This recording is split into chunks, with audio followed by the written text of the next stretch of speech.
Hey guys, what's up? I'm Brian, and today I just figured I might as well do a video on the core class collection because I seem to have accidentally gotten every single core class figure to date so far. Now, that does not include the Netflix version of the Rattrap figure. I didn't really care for that. I got the regular release, so it's whatever. It's pretty much the same figure, so I'm not really missing much there.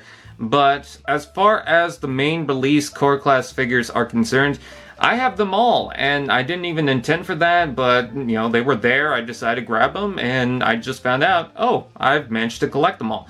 So, this is leading up to Legacy Wave 1 and the Studio Series Wave 2. I do not have anything past that. I know there is a Core Class Generation 2 Megatron and a Shockwave out there for the Legacy, and we know some of the things up and coming for Studio Series, but for right now, those have not been released in my area, so I can't really do a video on that. But what I can do is the Kingdom stuff, and I could do the first wave of Legacy and the first two waves of Studio Series. So, before talking about any of the core class figures, we need to acknowledge what happened beforehand. So, these are kind of the build-up from the Basics line, and the Basics, for anyone who don't know because they're probably not old enough, those were the Scout class figures back in the day, but they changed that to Scout, and then later on, those Scout class figures would be renamed Legends class, which the Legends title was mostly related to the smaller figures, which eventually became Legion class figures. Anyways, those Legends eventually stopped in Generations, and then they kind of came back in a way for the core class lineup. And that started off with this, Optimus Prime, the first Kingdom figure and first ever core class figure. And of course it had to be Optimus Prime out of anyone. And this one takes the approach to make it seem like the Earthrise version of Optimus Prime, just downscaled, with a couple of differences. Of course, with the transformation, it's a much smaller figure, so you can't really register the larger size figure and all its components in a smaller scale, but I think they did a pretty fair job. I love the silver smokestacks. I even like the painted windows, even if they are a little too bright. The transformation is okay, although popping out the head is a little tricky, and I do like the fact that the overall core class lineup seems to have a certain system for their weapons, much like the larger figures. Some weapons do contain 5mm ports, but most of them contain these 2mm ports for the line in general. And I have noticed more and more ports that are also around the rest of the figure, so not just the hands, but sometimes the side of the arm, or maybe the back, or even the back of the legs. You will find some of these portholes. In fact, I believe those are them right on the arms there, but I could be wrong. I believe they're on the side of the arm at the very least, so that's cool. But Optimus Prime was a pretty decent start. It is the generic Optimus Prime, but I wouldn't mind seeing some more repaints of the general Optimus Prime. Now, because of course it is the Kingdom line, we also had Rattrap featured, which makes sense because he's a smaller character. It wouldn't make sense for him to be in the deluxe, although I feel like they could have downscaled him like the Cliff Jumper, and I do understand why they decided to do it in core class. And I gotta say, he's rather cool. I'm seeing some nods from, of course, the animated show, but not only that, from the original toy, especially how the tail compacts onto the back. He has a basic blaster weapon, which is similar to his on-screen appearance, and he does have the brain capsule on top of his head painted in silver, as well as he has that disgusting looking face. He does not have the binocular or the grenade setup that comes out of the arm, but I'm fine with that. I think overall they did a pretty fair job for this smaller character. Now, because fossilizers were a big deal, they also managed to bring in some fossilizers into core class, but this was not a combining feature. You couldn't break it apart and form weapons unless you really tried and just put the whole thing together with that whole mess of bones that were the other deluxe Transformers, or you tried to stick the tail on something because that uses not only 2mm ports, but 5mm ports. And as a start to the core class, just introducing something that's brand new, I think that's totally fine. This is a Predacon after all, and I think he or she, whatever you want to go with, I'm going to call it a she, did fantastic. You know, I like the head sculpt, I like the design elements, I do like the paint job. It's more, I want to say rusted, kind of dirty look to the skeleton, which is very satisfying. And I love the dino head on the torso. That's lower than the chest. I think that's a smart move. Overall, I really do like Vertebrae, especially the weapon and how you could put that on the back. Now, interesting enough, with Wave 2, we've got Megatron, we also have Starscream, and the reason why I'm bringing him up is because when you go back to some of the original Generations Legends class figures, a wave previous to the Megatron and Starscream that was released back in the day had Optimus Prime as well, and it kind of seems similar to that. So, we got Megatron in Wave 2, and he looks pretty cool. He's very similar to his Earthrise appearance. Obviously, the backpack is shaped differently by how it's positioned, but that's mostly because it's one solid piece, but it's still very similar to that Earthrise design, especially when you take a look at the head sculpt. He does have the fusion cannon on the side. It's not really a detachable thing, but I believe you can detach it. It's just clipped on there. It is kind of tricky. You can also see more of those 2mm ports on the back, which is pretty cool. And what's also awesome about this figure is he features this pistol weapon, which actually does make sense because that is very similar to his original Generation 1 appearance for his alt mode, because Megatron transformed into a pistol, and not only can you use that with core class figures because it uses the 2mm port system, but you can use it with the larger figures because it also contains the 5mm port system. You could also plug that on the fusion cannon. Alt mode is fantastic, paint is pretty good. I really like how Megatron turned out. Of course, you can't have Megatron without Starscream, and I'm trying to adjust this. But here he is, the second in command for the Decepticons, and I think for the most part he does look cool. I was not a big fan of how this turned out when I first saw the images, because when you look at the lower waist, that really should have been painted. But I think he's a fun toy. I will admit one of the hinges on the backpack did snap off. It seems to be holding fine, but it is kind of a concern.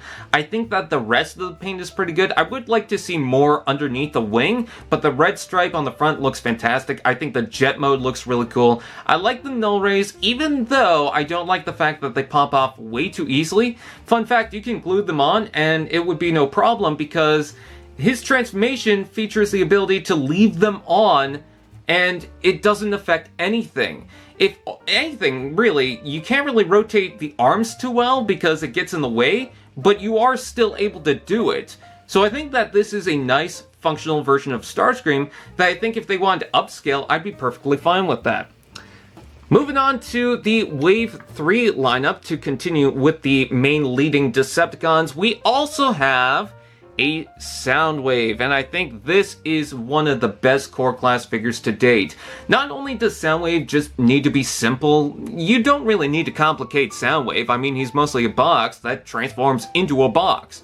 But not only that, they really added a lot of the features, like the 2 batteries that transform into the guns. He also has Laserbeak, which pops out. The Laserbeak does not transform into anything, but at the very least, he has that cassette piece. And I think that the details are pretty fair. I will say that some of the ball joints do feel a bit weaker compared to some of the other core class figures, but overall, his design elements, his shape, his coloring, his appearance is just nailing it. And what's also fantastic is this is a cheap figure. You know, it's an inexpensive core class figure, not like the Netflix figure, which a lot of people had a hard time finding. I understand that. I understand the concerns, but if you can't find that and don't really care about scale, I'd say just go for the core class. Following up with Wave 3 is Dracodon, and I almost forgot his name, but this is just a repaint of the Vertebrae. Now, that's not necessarily a bad thing, but Vertebrae was already kind of pushing it for the sake of this is just a character that we don't know of. Is it really gonna sell? And I feel like for Dracodon, because he has such vibrant green colors, it just felt a little too garish if you weren't into that G2 style stuff, but I am, so I'm perfectly fine with it. I think it's in the realm of just so ridiculous that I love it, but I do understand why some people don't. I think the gold doesn't really complement this one in particular. I think silver would have been fine, because it looks too much like a knockoff color. If you see some of the dinosaur toys, you'll see they'll paint them with silver or gold, and it just looks so out of place, and I'm getting the same vibe here. But I think overall it's fine because it's just a random toy that, you know, you don't really need to get it, but it's there if you want it.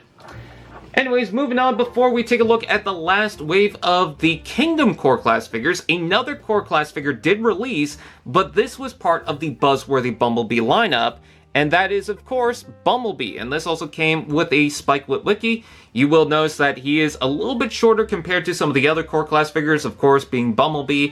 And I think he is pretty cool in hand. He's really not worth the prices I've seen, especially on ToysRUs.com. They're charging about the same price as a deluxe class toy, and that is absolutely absurd. I hate that. But what I will say is this, for a little, small, tiny, exclusive Bumblebee, he's fine, you know, he's okay. He's not the best Bumblebee out there, but what I really like is the gun. I even like the little spike wiki. It's not really much to say there, because it's mostly a brick, but the fact that it comes with it is a nice inclusion. I think that the head sculpt is fair. It looks a little fat, but, you know, it's okay. I kind of like a chunky Bumblebee. It does remind me of some of the older Bumblebees, especially the Titans Returns toy, so I do feel a sort of sense of nostalgia to it, and it also still reminds me of the original Legends class Bumblebee. I don't like the arms so much. I feel like they're a little bit too thin, but overall, I think he's fine. And also thank you to TransAaron38 for sending this figure, because, yeah, I was not going to pay the prices they were asking for. And then we also have this one. This is the Kingdom or Legacy Core Class Hot Rod. And the reason why I say both is because this was repacked for the Legacy line, and technically this is going to be our first Legacy figure because I bought it from the Legacy line. And he comes with a weird sword. I would have preferred a gun, but given the gimmick that they decided to throw around, I guess I get it. He's not really my favorite core class figure. I feel like there's a lot more going against him. I did review him recently, so if you want more of my opinions on that, you can check that out. But he does have a good number of ports for the system, so that's nice. Even 5mm ports, he's got a few of them, so that's good. I think that the shape is pretty fair, except for the arms. I feel like the lower arms are a little short. The all mode does look cool for the most part. I think it could have been better. Just in general, I feel like this figure could have been better.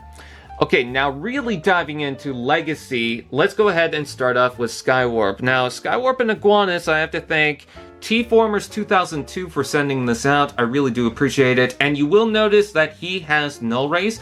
These are not included with the figure, or if you want to call them null rays, apparently they're not null rays. Someone corrected me on that, but in any case, just for the sake of it, I'm going to call them null rays. These are not included with him. Those are 3D printed. I want to make that clear, but they are very similar to what Starscream has. And I do not like this clamp weapon. It just doesn't really work for him, and I don't really understand the concept behind it. But take a look at that purple color scheme, especially for the back of the wings. The Decepticon logo and the stripe really complement each other. I think that the paint on the lower arm is a little too thick. It's kind of hard to move the elbow a bit, but overall, I think he's stellar, especially the front chest with the silver. I don't even mind that the waist doesn't have any paint. I think overall, he does a fantastic job. And then moving on, we also have this Pretender figure. So I guess they want to dive into Pretenders, but they don't want to make them too expensive in case they don't really sell too well, which I understand. You don't want to make Micromasters again, you know, how they sold those and they didn't really catch on too well, and so, yeah, it didn't really work out. So, if you put these in the Deluxe line or the Voyager class lineup, it probably won't sell. People might not be on board with it as much as the regular figures, so I do get it, but what I'll say is this. I think they have something here. I really like Iguanus. I like this reptilian look because he's very different compared to some of the other figures out there. I actually really like the bike mode, even though it's something simple. And in general, it's kind of dumb, but I think it works really well for him. It's just a fun toy. I love the head sculpt. I love the paintwork. I don't even mind the weapon too much. I think he could have had a better weapon, but overall, it's not too bad because the color scheme works with the overall figure. I think he poses pretty well. He's got a lot of ball joints. And he actually works in line with some of the bigger figures because he's got so many 5mm ports, or I should say port holes with him. So I think that this is a really good figure. Now, that wasn't all. Generations in general, I guess, wasn't the only line to get Core Class. Studio Series also introduced Core Class. So we're going to bring some of those figures in. This one's going to be a small one, so hopefully you guys can actually see it. This is the Ravage figure. Now, Ravage is very, very small. Of course he is. But he is meant to go into Soundwave, so you understand why he's this size. And if I gotta be honest with you, I really like him. Despite the fact that they upcharged the core class, and I do feel that there's less plastic going on here compared to some of the other figures, especially Iguanus and Megatron, I just can't stay mad at him. I love the details, I love the aesthetic, I even like the paw sticking up. Yes, I did notice that. I just think it looks really cool as a little addition. He's basically a third-party add-on kit to Soundwave. And then not only that, before we got a Generations Core Class Shockwave, we've got a Bumblebee movie Core Class Shockwave. Now this one is a little confusing because we don't really have too many figures like this. We've got other Core Class figures that are just in the sake for scale, like the Soundwave and the Optimus and the Megatron, but nothing for the movies as of yet for Studio Series. Everything else for Studio Series so far is in scale with itself. So Shockwave does feel kind of weird in the scale, but he is more of a character that was seen in the background. He wasn't really with anyone. I mean, you can spot some scenes, but it's very blink and you'll miss it. But I think overall he's fine, and I'm thinking that this is a stepping off point to making more figures in the core class like this. I will also say that some people are upset because we've got a Generation Shockwave as well as this in the core class, and it's like, why do we have two Shockwaves? And to that I say, well, they're two different Shockwaves. This one's not going for the general Generation 1 release, this one's going for the Bumblebee movie. You're going to get that Generation 1 style that's more in line with the Siege and the War for Cybertron trilogy and stuff like that. So it does make sense to have those two different Shockwaves. Because even though scale-wise he works with everyone else, as far as the aesthetic, he does not work with Soundwave, Megatron, and Starscream. So I do understand that, but I think he's a nifty little toy. And then last but not least, this is Legacy Core Class Wave 2, and the only new figure from that line, it is the Exosuit Spike Witwicky. And this is one of my recent figures. I am going to review this pretty shortly. I've actually filmed the review, so I don't want to touch up on this too much. But an interesting thing, so most of the core class figures come with additional weapons, and for this guy, he came with flare effects, meaning that he is the first core class figure to introduce flare effects. So that's something interesting. But I think that putting him in the core class definitely works. He's more in scale with the, mainline release of Deluxes and Voyagers and whatnot. I think he looks good with Bumblebee and Cliffjumper being just a little bit smaller than them, so that actually does make sense when you watch the movie. And I think they got the details pretty right for the most part. And I think he's a nifty little toy. I even like how you can tilt the head just from a tab on the back. I think it could have been designed better, but I do like the idea of that. So I really like how clean he looks. He's a very nice figure. So putting the core class figures in the line, I gotta say that this is a pretty cool series of figures. I understand a lot of people aren't into it because they are just smaller scale characters and might feel like, oh, I don't really need it, but if I'm gonna be honest, I think it's a pretty fun line of just miniature figures. I've always loved the Legends class line, and I might be a little biased because I, again, unexpectedly got most of the line, but I think there's some fun stuff that you don't want to miss. So, yeah, I'm very satisfied with how these turned out. So, what do you guys think of the core class? What would you like to see eventually made in the core class? I'm going to say that I would love to see Galvatron, Cyclonus, and Scourge, because we've seen a Bumblebee, Optimus, even a Shockwave, and a Megatron in Legends class, so we don't necessarily need them in core class, but I like that they're in core class. However, Cyclonus, Galvatron, and Scourge had never been made, so I think that'd be awesome. And before you say third party, I'm talking about official Hasbro products. So, what do you guys think? Please comment below, let me know. Please like, comment, share, subscribe, and all those fun doodads. And I will see you guys next time.